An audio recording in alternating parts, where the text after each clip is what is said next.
Hello everyone, I'm Zhao. My topic is edge-weighted matching in the dark.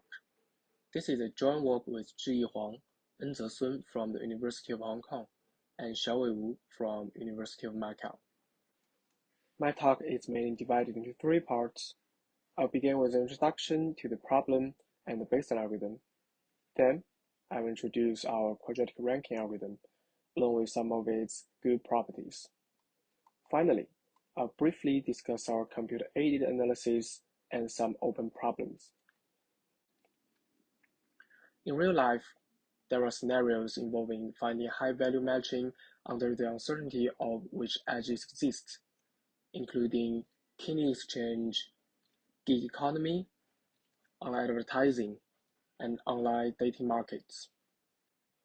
To be concrete, let's consider a set of objects to be matched, represented by the vertices of a graph. We know the value of matching each pair of vertices, but unsure if the edge exists. Such uncertainty arises for various reasons, such as the compatibility of patient-donor pairs in kidney exchange, the interview results in gig economy, and so on. In these applications, we can resolve the uncertainty about an edge through a query. But we must commit to matching the edge if it exists. For instance, a digital labor platform may recommend a freelancer to an employer, but cannot stop the resulting employment. The literature has considered the oblivious matching as a model of such uncertainty. We further consider its edge-weighted version. So in our model, there is a weighted bipartite graph G, where L and R are the sets of vertices on the left and the right. The edge set E is initially unknown to the algorithm. W specifies the edge weight of each pair of vertices if they are matched. The algorithm queries the existence of the edges in discrete time steps to find a bipartite matching whose total weight is as large as possible. For example, in the left graph, suppose edge set includes the edge 1, 3, and 4. Let's say the algorithm first queries the edge 2 and finds it doesn't exist. Then it queries the edge 3. And when the queried edge exists, the algorithm must include it in the matching. So in this toy example, the total matching weight of the algorithm is 9, while the optimality is 14. We'll use competitive ratio to measure the performance of an algorithm. We say an algorithm is F competitive if the expectation of the algorithmic result over the optimal solution is at least F. Tang et al. Gave a simple algorithm to this problem. The algorithm goes as follows. So let P be an increasing function. It firstly draws a random rank uniformly and independently for each vertex on the left. Then, for each pair of vertices, it computes the perturbed weight by this definition. And it queries the pair of vertices in the descending order of the perturbed weights.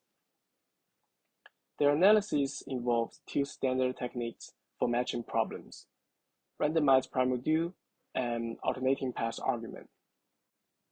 I'll briefly go through the randomized prime module since it's also the basis to our analysis. So imagine that there is WE dollars on edge E. Whenever the algorithm matches two vertices, we split the corresponding money between them by some rules. That's called gain sharing. Note that the matching size equals the amount of dollars we split, which means the algorithm's performance is a summation of all vertices gain. And it's also at least the total vertices gain in the optimal matching set. So if we can show that for any edge UV, U and V totally get at least some F times their edge weighting expectation, then the algorithm is F competitive. We use alpha subscript a vertex to represent the vertices gain in the gain sharing process. And for the Bayesian algorithm, the gain sharing rule is that the vertex on the right gets the amount of perturbed weight, while the vertex on the left gets the remaining. So by selecting P as e to the power of 1 minus 1, we can show that Bayesian algorithm is 1 minus 1 over e competitive. It's left as an open question whether there is an algorithm with competitive ratio strictly larger than 1 minus 1 over e.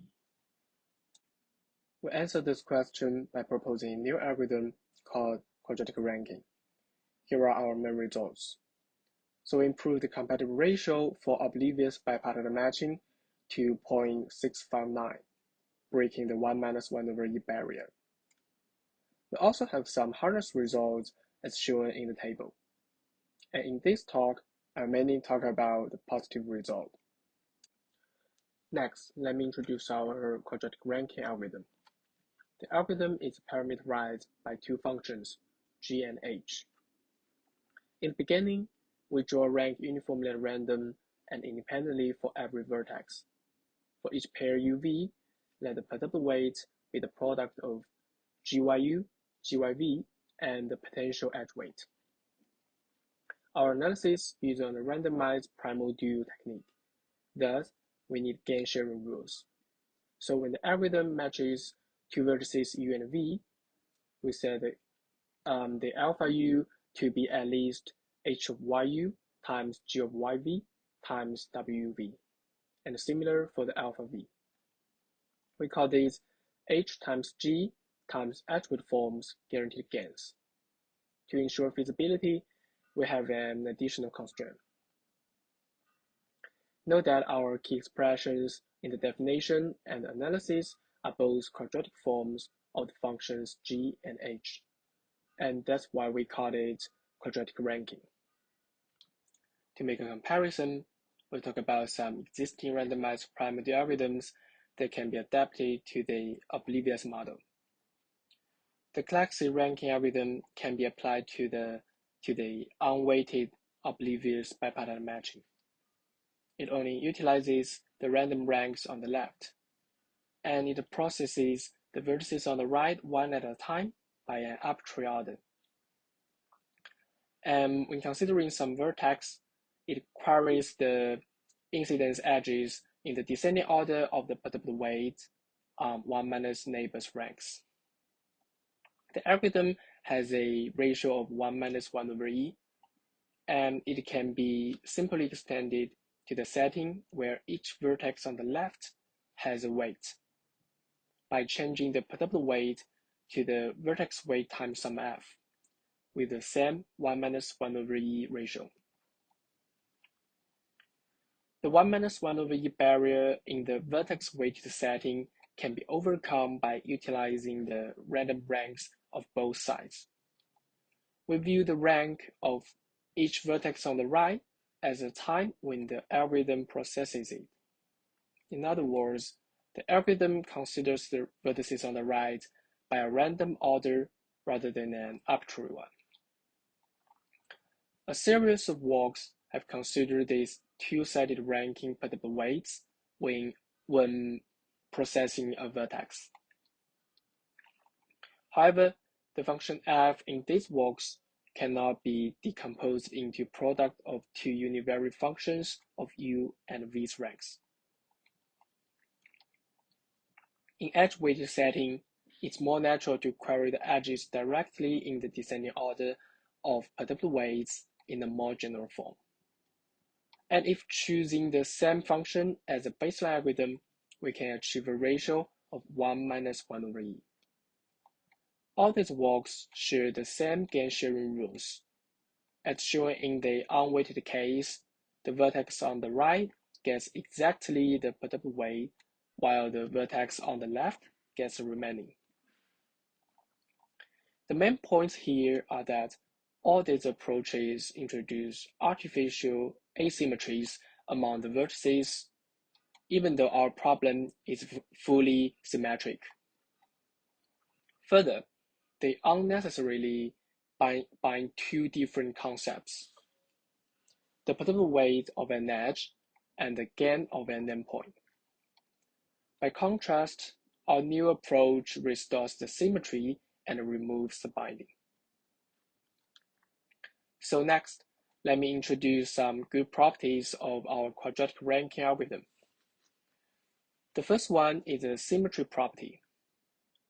As mentioned just now, we can consider a more general form of perturbed weight. The baseline algorithm chooses a function that only utilizes use rank. In quadratic ranking, we choose f to be the product of g functions, and it's symmetric with respect to u and v's ranks. This property is intuitively important since the problem is fully symmetric. To state the second property, we first define the concept of preference for any vertex. For a vertex v, a natural definition that it prefers some edge uv over another is that its guaranteed gain is larger by matching the edge uv. And here's an example.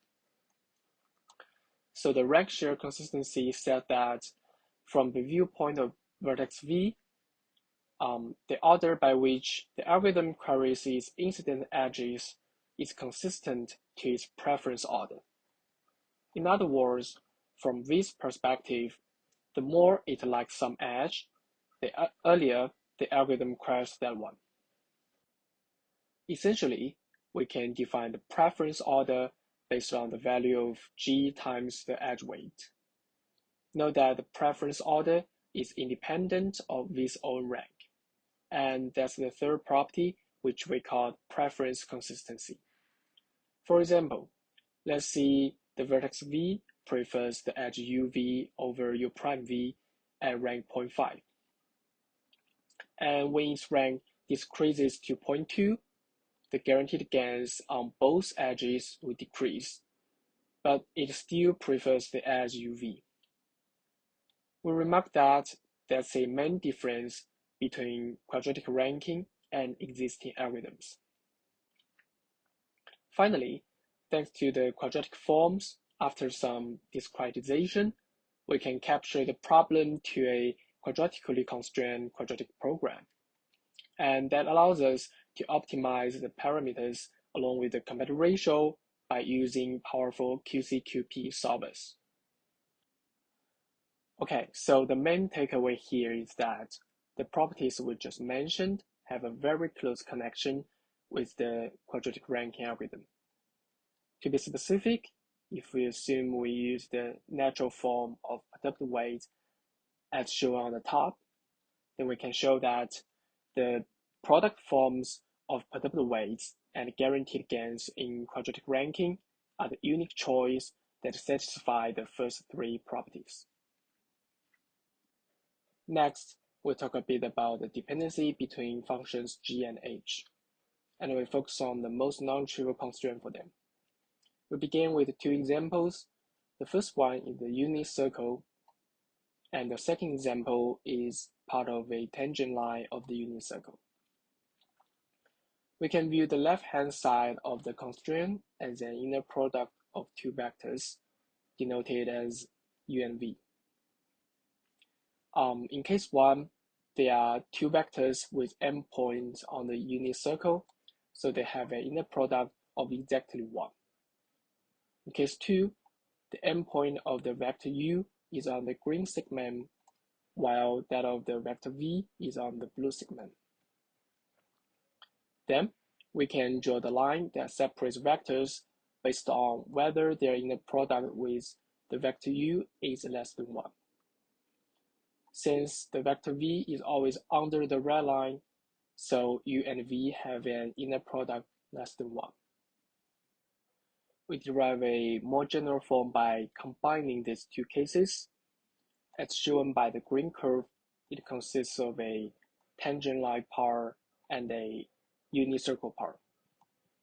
And this is a maximal form in the sense that for any x, there is a corresponding y for which the constraint is binding.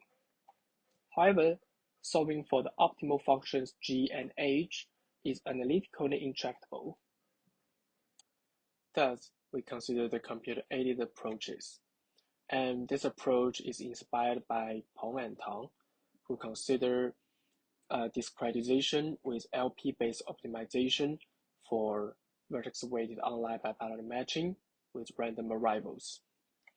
So we consider step functions for G and H and treat their value at each step as variables. Then we can capture the problem by the program, where f is the variable for competitive ratio. We claim that the lower bound term here is also in quadratic form, since it's essentially the summation of U and V's guaranteed gains over the general cases and the summation of the edge weight over the cases when U and V are matched. And we already know that the guaranteed gains are in quadratic forms. Then we are able to solve it for small m by using powerful QCQP solvers to optimize the parameters and the competitive ratio. To our surprise, we break the 1 minus 1 over e barrier by merely setting m to 5. And by setting m to 13, we can get a ratio of 0.659. We conclude this talk by a few open problems. As mentioned in literature, a natural question is whether there is a separation in the best possible competitive ratio for oblivious matching and a popular stochastic model called query commit matching. The difference between these two settings is that in the query commit model, each edge exists independently with a known probability. And currently, the best competitive ratio in both models are achieved by quadratic ranking. Another one is whether quadratic ranking can be applied to other related problems. For example, edge-weighted oblivious matching in general graphs and give a good competitive ratio. That's all. Thanks for your attention.